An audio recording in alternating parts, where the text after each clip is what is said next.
Welcome to Swords and Hammers, where truth comes clothed in tales, and the soul remembers what the mind forgets. The world is loud, but for these few minutes it can wait. Settle in and listen well. The testimony of Jita the Mediator. A tale of what peace conceals. They called me Jita the Peacemaker for 40 years, and I accepted the title as my due. I had earned it, after all. When the Hayashi brothers fought over their father's land, I sat with them until dawn and found words that let both men walk away satisfied. When the widow Sato accused the merchant Endo of cheating her, I discovered a path between accusation and denial, where neither had to kneel. When the young men of the eastern village brawled with those from the west over fishing rights, I drew a line in the river that both could claim as victory. Over 4 decades of such work, and not once did blood spill where I had spoken. This was my gift, you understand. I could see what each man needed to hear, and I could speak it without bending far from truth. A slight adjustment here, a strategic silence there, and 2 enemies would clasp hands while I watched from the side, quietly satisfied. The village elders praised my wisdom. The young men sought my counsel. Mothers told their children to grow up like Jita, who had never raised his voice, yet had ended more quarrels than any soldier. I believed them. Why would I not? The evidence was everywhere.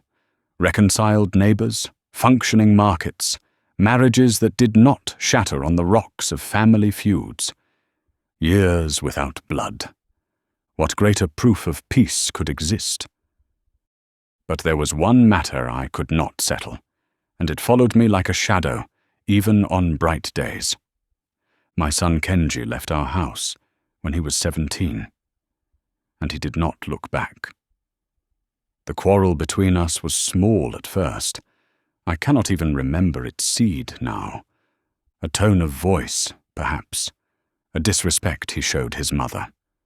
My correction, which he received with cold eyes and colder silence. He said things that night that sons should not say to fathers. I said nothing in return. This was my way. I had learned long ago that silence can be a kind of victory, that the man who does not rise to anger often wins without fighting. So I didn't fight. I simply waited for him to apologize, and while I waited, he packed his belongings and walked into the darkness. That was 23 years ago. I have not seen him since. You might think this is my great failure, the wound beneath my reputation. But you would be wrong. I did pursue peace with my son, in my fashion. I sent letters.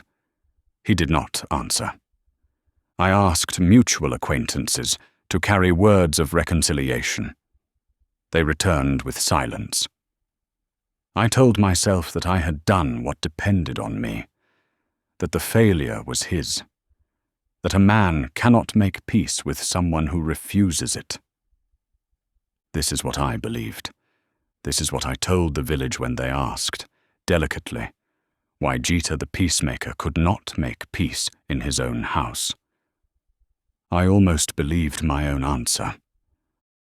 The harvest festival came in my 63rd year, and I sat in my usual place among the elders, accepting the bows of younger men, who remembered disputes I had settled for their fathers. The wine was warm in my throat.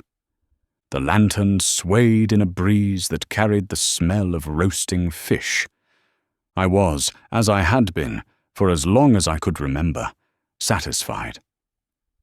Then I saw him. Kenji stood at the edge of the festival ground, watching me. He was 40 now, his face weathered by years I knew nothing about, his posture that of a man who had learned to carry weight. Our eyes met across the crowd, and neither of us moved. The noise of the festival seemed to fade.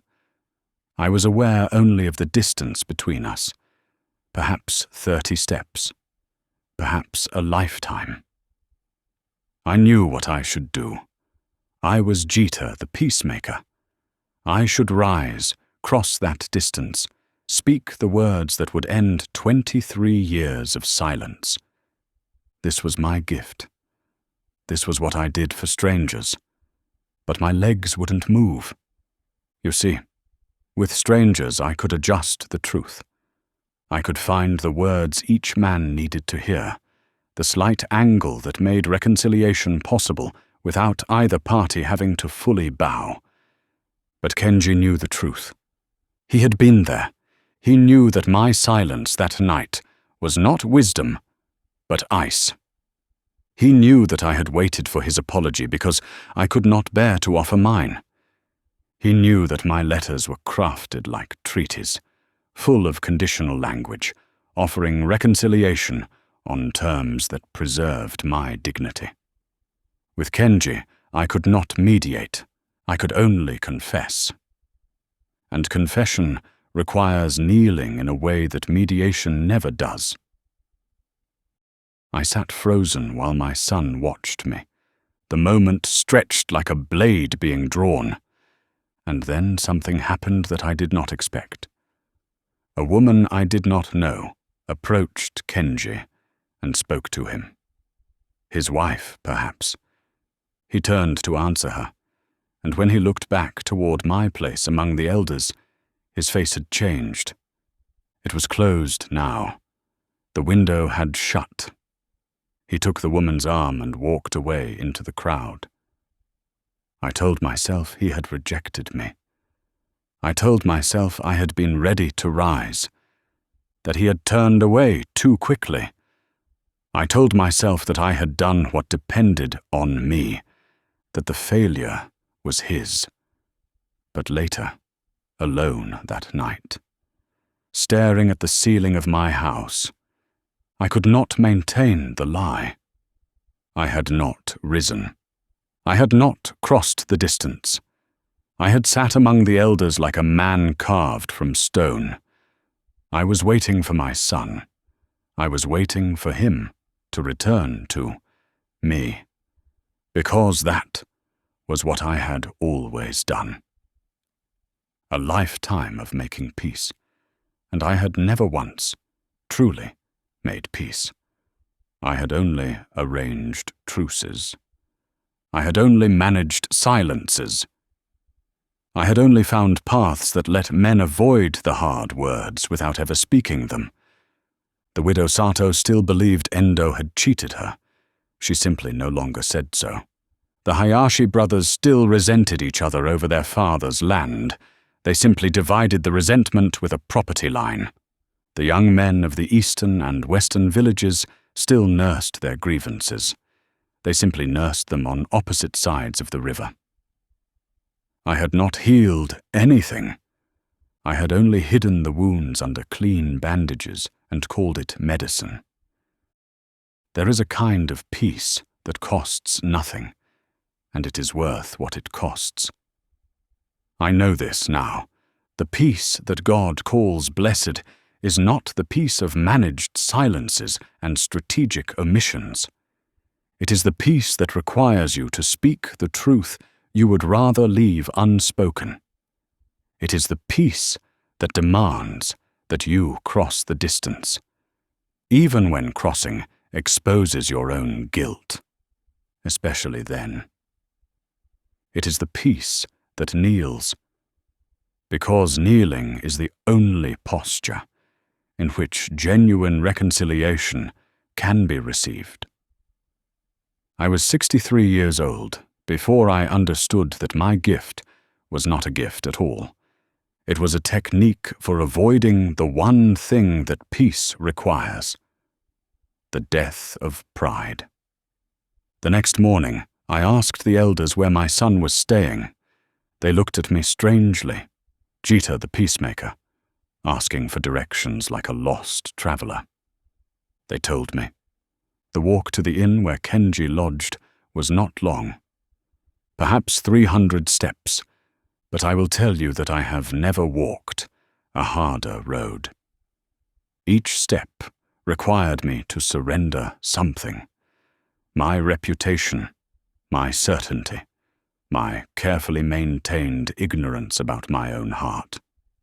By the time I reached the inn's entrance, I had nothing left but the truth. I found him in the courtyard, mending a sandal strap.